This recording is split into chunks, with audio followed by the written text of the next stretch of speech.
और इस खूबसूरत हाल में मौजूद बहुत ही प्यारे प्यारे लोग, हमारे लिए ये बड़ी खुशी और मुसर्रत की बात है कि आज हम शहर अजीज में अपने हर दिल अजीज नेता मोहतरम जनाब हुसैन साहब का वज़ीर तालीम की हैसियत से इस्तेमाल कर रहे हैं। इस जलीलुल क़द्र ओहदे के लिए हम तमाम लोग दिल की गहराइयों से आपको मुबारकबाद पेश करते हैं और ये उम्मीद रखते हैं कि ये हमारी अज़ीम-उश-शान रियासत सूबे महाराष्ट्र आपकी क़यादत में तालीम के तई पूरे मुल्क के लिए एक मिसाली रियासत बन जाएगी। मुझे उम्मीद है आपके इस ओहदे पर पहुंचने से कुछ ही दिन पहले हुकूमत हिंद ने अपनी 5वीं से 8वीं दर्जे तक की तालीम की पॉलिसी में तब्दीली लाकर ये इशारा दिया है कि मोहतरम वज़ीर मोहतरम की क़यादत में इंशाअल्लाह ये मुल्क और ये रियासत क्वालिटी एजुकेशन के लिए जानी और मानी जाएगी। तालीम और एजुकेशन अगर इसमें क्वालिटी ना हो तो ये बेसूद रह जाती है। मुझे बहुत ही ज़्यादा उम्मीद है हमारे अब्दुल अजीज नेता से कि बच्चों की इस तालीम की जिम्मेदारी और ये पद आपको बहुत बड़ी जिम्मेदारी देता है और आपकी सलाहियत आपकी काबिलियत के पेश नज़र हमें ये उम्मीद है कि ये मुल्क ये सूबा हमारा अब्दुल अजीज सूबा पूरे मुल्क के लिए एक बेहतरीन तालीम के मैदान में एक मिसाली सूबा साबित होगा। बहुत बहुत शुक्रिया। मैं इस मुबारक मौके पर बहुत ही दिल की गहराई से अपने राजू भैया का भी शुक्रिया अदा करता हूँ कि उन्होंने मुझे मौका दिया कि इस स्टेज पर इतने प्यारे लोगों से 2 लफ्ज़ बोलने का मुझे मौका मिला। बहुत बहुत शुक्रिया। जय महाराष्ट्र, जय हिंद। यानंतर मालेगाव तालुका ॲग्रो डीलर्स असोसिएशनच्या वतीने राजेंद्र भैया भोसलेंचा सत्कार मी साहेबांना विनंती करतो की त्यांनी सत्काराला उत्तर द्यावं।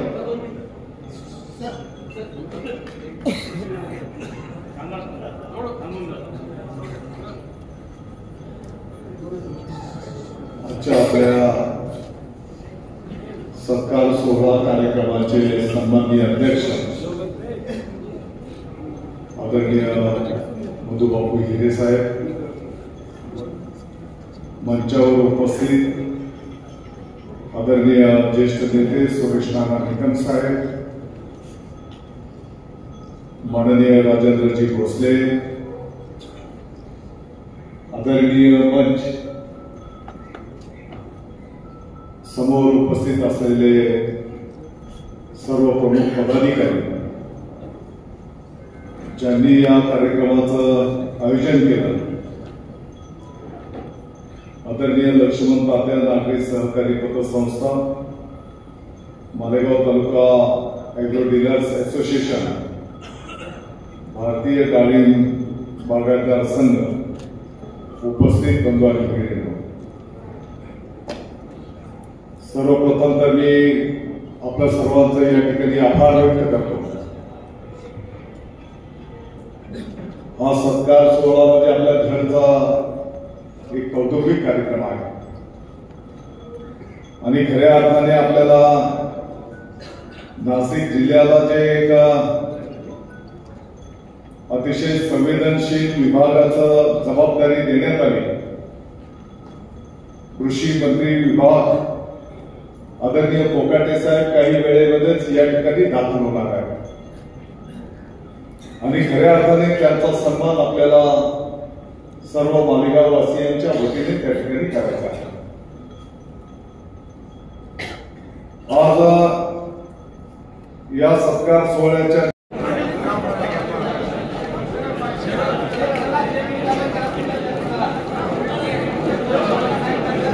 आजच्या या कार्यक्रमाचे अध्यक्ष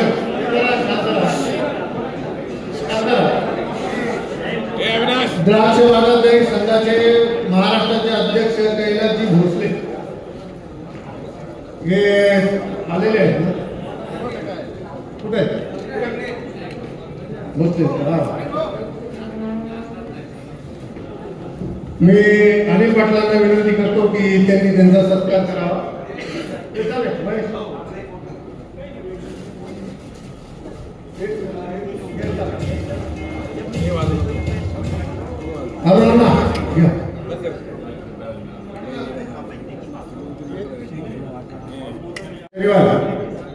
आदरणीय सुरेश नाना निकम, अरुणा देवरे, बबी कवडे, त्याचबरोबर मौलाना अर्शद साहब नकवी, निहालभाई अन्सारी, लुकमान अन्सारी, रईस शेख सर, शाकीर सर, अनेक मान्यवर या ठिकाणी उपस्थित आहेत. चंद्रकांतजी गोगड, बाळासाहेब कवडे, अनेकांचे नाव मला या ठिकाणी उल्लेख या ठिकाणी करावासे वाटतात. तुषारदादा, राघुनाना, पण वेळेच्या अभावी समोरही अनेक मान्यवर या ठिकाणी आहेत. त्या सगळ्यांचाही उल्लेख या ठिकाणी करावा वाटतो. परंतु 1 वाजल्यापासून आपला कार्यक्रम या ठिकाणी सुरू आहे. आपण वाट बघता हा क्षण आपल्याला या ठिकाणी आलेला आहे. 2 मंत्री महोदय आज आपल्या साऱ्यांच्या सोबत आहेत. खास बाब एक है, आदरणीय दादा भुसे एक कृषी खात्याचे माजी मंत्री आहेत.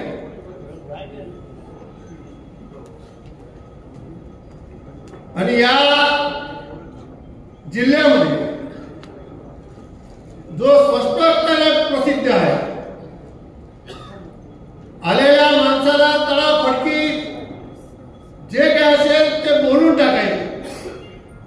मनात वेगळं आणि होटात वेगळं असं माणिकरावच्या बाबतीत कधी घडत नाही. ते माणिकराव कोकाटे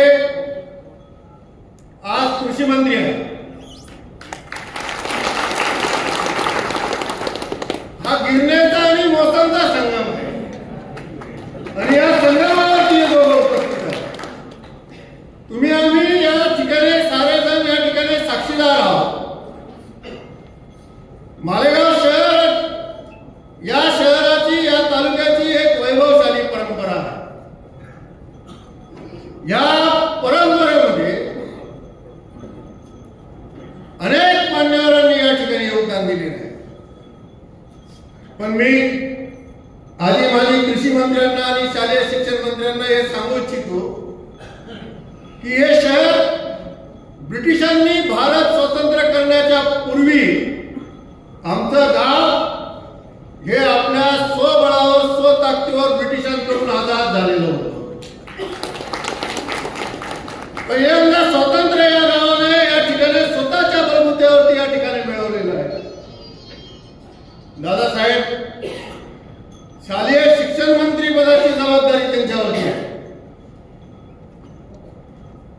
या शालेय शिक्षण मंत्री पदाने या गावाची वैभवशाली परंपरा शिक्षण मंत्र्यांना यादी करून देतो. महात्मा ज्योतिराव फुलेंनी स्त्रियांना शिक्षणाचा वारसा दिला आणि मुली शिकायला लागल्या. सावित्रीबाई या पहिल्या शिक्षिका झाल्या. सावित्रीबाई बरोबर ज्या प्रामुख्याने उभ्या राहिलेल्या, महात्मा फुलेंना घरातून निघाल्यानंतर ज्यांनी घरामध्ये आश्रय दिला होता ते उस्मान शेख आणि त्यांच्या भगिनी फातिमा शेख. ज्या फातिमा शेख या पहिल्या या देशातल्या मुस्लिम शिक्षिका होत्या, या मालेगावच्या रहिवासी होत्या. ही परंपरा आपल्या गावाची आहे. आपण सावित्रीबाई ह्या विद्याच्या जननी आहे, त्यांना आपण या ठिकाणी मानतो. पण आपल्या शहरातलं हे मोठं नाव हे आपल्याला या ठिकाणी इतिहासापासून अनेक या ठिकाणी वंचित होतं. म्हणून कदाचित साहेबांबरोबर श्रीमंत कोकाटे या ठिकाणी उपस्थित आहे. या विचाराची परंपरा सांगणारी शिवराय, शाहू फुले, आंबेडकर, गांधी विचारसरणीची जी परंपरा तुम्हाला आपल्याला या ठिकाणी लाभलेली आहे, या शहरामध्ये ज्यांनी पहिल्यांदा चार्टर्ड अकाउंटंट दिले, इंजिनियर्स दिले, या शहरामध्ये अनेक नवीन होतकरू डॉक्टर्स या ठिकाणी निर्माण झाले, अनेक चांगले शिकलेली सवरलेली माणसं या ठिकाणी ज्यांनी दिली, ती देणारी सारी मंडळी या कार्यक्रमाला या प्रसंगी या ठिकाणी उपस्थित आहे. मालेगावचा काढा जो कोविडच्या काळामध्ये जगप्रसिद्ध झाला, तो त्या काढ्याचे जनक मनसुरा कॉलेजचे अध्यक्ष अर्षद साहेब नकवी या ठिकाणी या कार्यक्रमाला या ठिकाणी उपस्थित आहे. अनेक मुलं जी तुमची आमची जी आता GAT, CAT या सगळ्या माध्यमातून जी चांगल्या याच्याने जात आहे आणि विना डोनेशनने जात आहे, त्या संस्थेचे चेअरमन इसाक शेख जरीवाला हे आणि त्यांचे चिरंजीव जिया हे दोघेही या ठिकाणी आहेत. निहालभाई अन्सारी पण आहे, अनेक मान्यवर आहेत. म्हणून या कार्यक्रमाला वेगळं महत्व आहे. दादा भुसे हे किती लोकप्रिय आहे हे मला सांगण्याची आवश्यकता नाही. आपण त्यांच्याबरोबर होतो, आम्ही 3 नंबरला गेलो.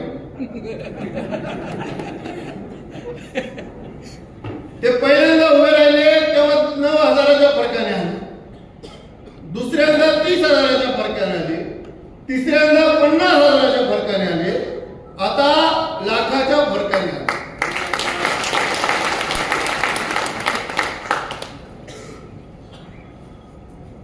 हे त्यांचं काम या ठिकाणी बोलतं. पण त्यांच्या बरोबरीला जोडीला या जिल्ह्यामध्ये आता अनेक मंत्री या ठिकाणी येतात.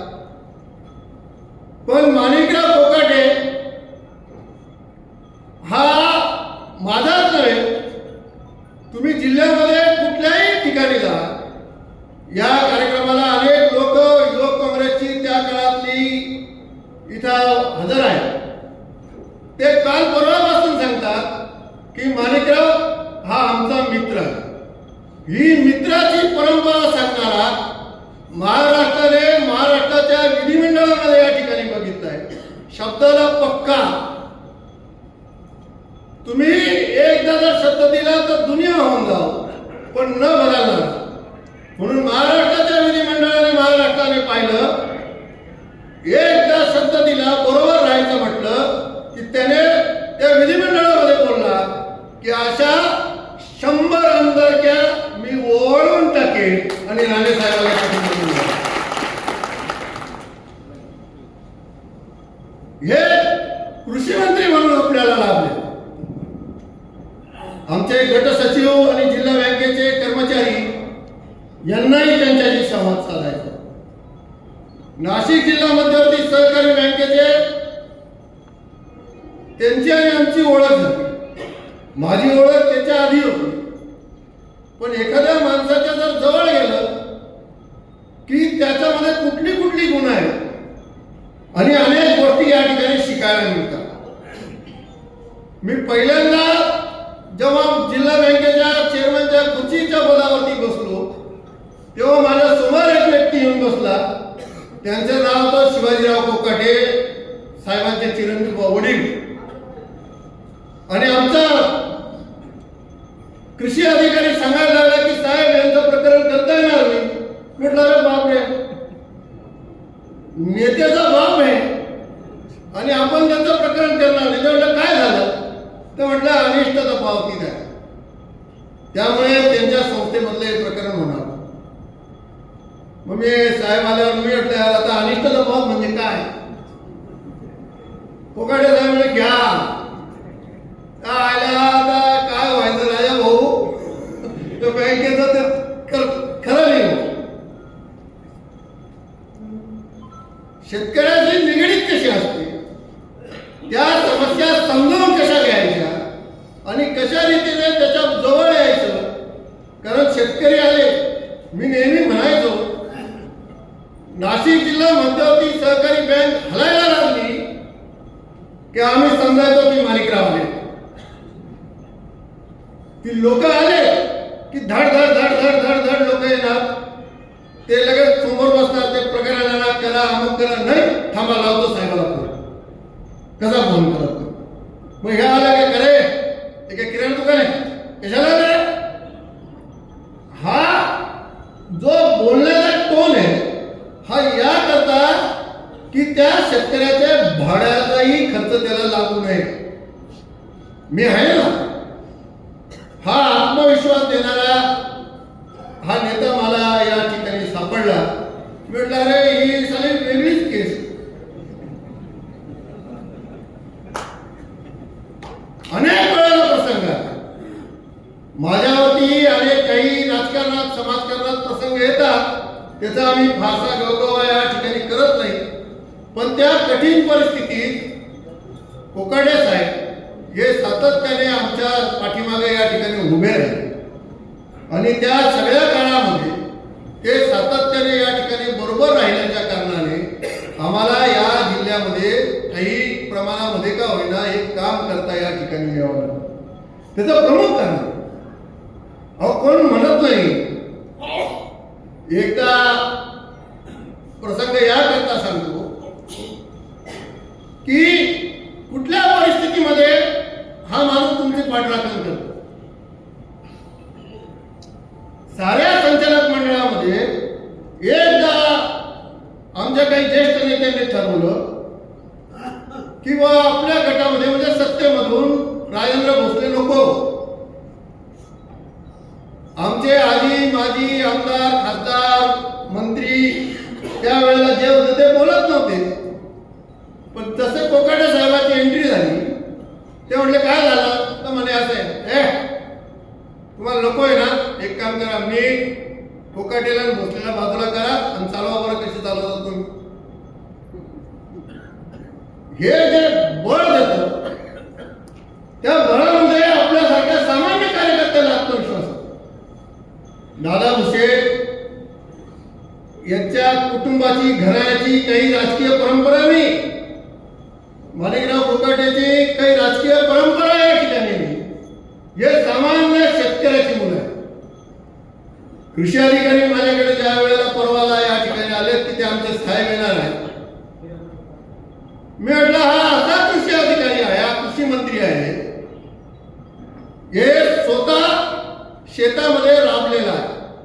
वाफे बारे पाणी देणं ही सगळी कामं कोकाटे साहेबांनी आपल्या शेतीमध्ये या ठिकाणी केलेली आहे.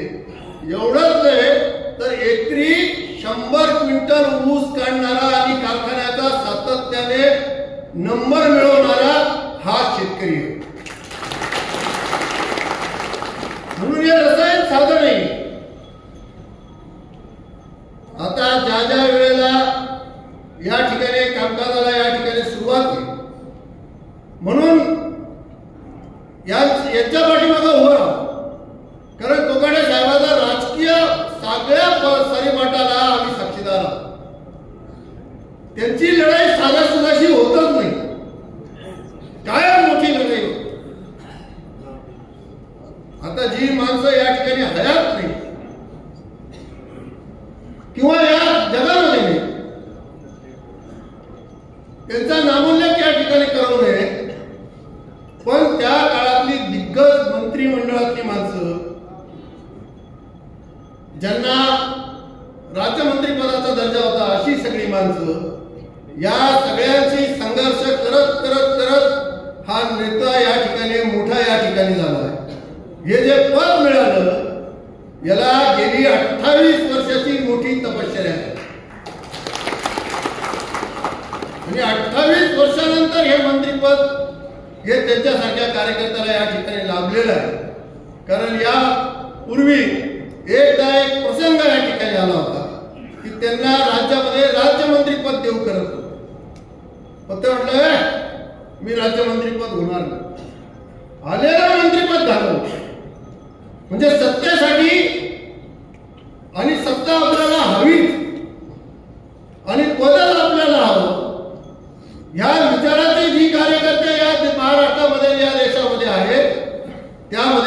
प्रामुख्याने नाव माणिकराव कोकाटेचं या ठिकाणी, त्यामुळे या ठिकाणी घ्यावं असं वाटतं। आमच्या सारखा कार्यकर्ता हा त्यांच्या बरोबर या ठिकाणी मुद्दामून या ठिकाणी उभा राहतो। आता तर त्यांचा वावर निराळं, माझा वावर निराळं, त्याच्या वाट्याला भाऊ आला, माझ्या वाट्याला बाप आला। आमची शेती माझ्यावरची, आता त्यांचा वावर बागायती, आपलं माथ्यावर नदी ना, वर पावलं दिल्ली वेगळं, इकडे वाहन।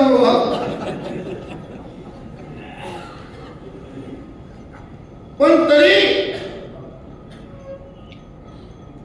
जनमानसामध्ये सातत्याने राहणारे हे दोन्ही नेते आपल्याला या ठिकाणी लाभलेले आहेत।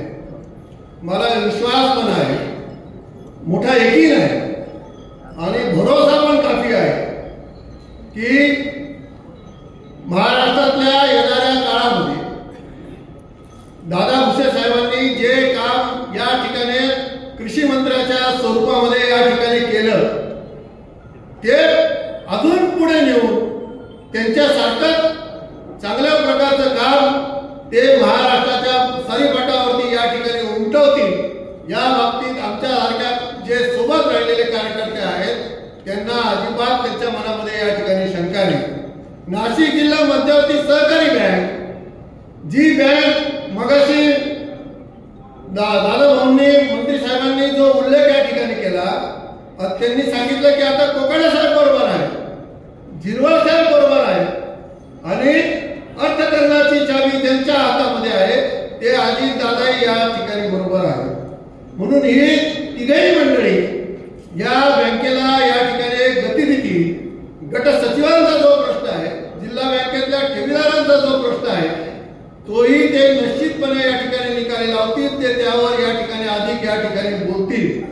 म्हणून माणसांमध्ये राहणारी जी दोन माणसं आहेत, ज्यांनी माणसाला माणूस पण या ठिकाणी निर्माण करून दिलं, लोकांमध्ये सातत्याने संपर्क ठेवायचा, त्यांच्याशी सातत्याने या ठिकाणी चर्चा करायची। आमच्यासारखी मंडळी ही पुस्तकं वाचते, त्याच्यातून करते आणि मग ज्ञानार्जन करायला देते। पर अर्षद साहब ये भी ऐसे लोग हैं, इनसे अपन भी सीख रहे हैं कि मैं भी अब सीख रहा हूँ इंसानों को पढ़ने का हुनर। मला पण शिकायचं, मैं भी अब सीख रहा हूँ इंसानों को पढ़ने का हुनर। गुबरान सर, सुना है किताबों से ज्यादा चेहरे पर लिखा होता है। ही माणसं वाचण्याची, माणसांना चेहऱ्याने माणसं समजणारी ही व्यक्तिमत्व तुमच्या आमच्या या ठिकाणी उपस्थित आहे। या दोघांना या मालेगावकरांच्या तमाम नागरिकांच्या वतीने मी त्यांच्या राजकीय जीवनाचा आधीपासूनच शुभेच्छुक आहे। तरी पुन्हा तुमच्या साऱ्यांच्या वतीने या ठिकाणी त्यांना भावी राजकीय आयुष्याच्या या महाराष्ट्राच्या पातळीवरती त्यांनी जो आपला नावलौकिक या ठिकाणी निर्माण या ठिकाणी केलेला आहे, तो अधिक बहारत राहावा अशा दिलापासून, मनाच्या अंतरंगापासून या ठिकाणी सदिच्छा देतो। धन्यवाद। जय हिंद।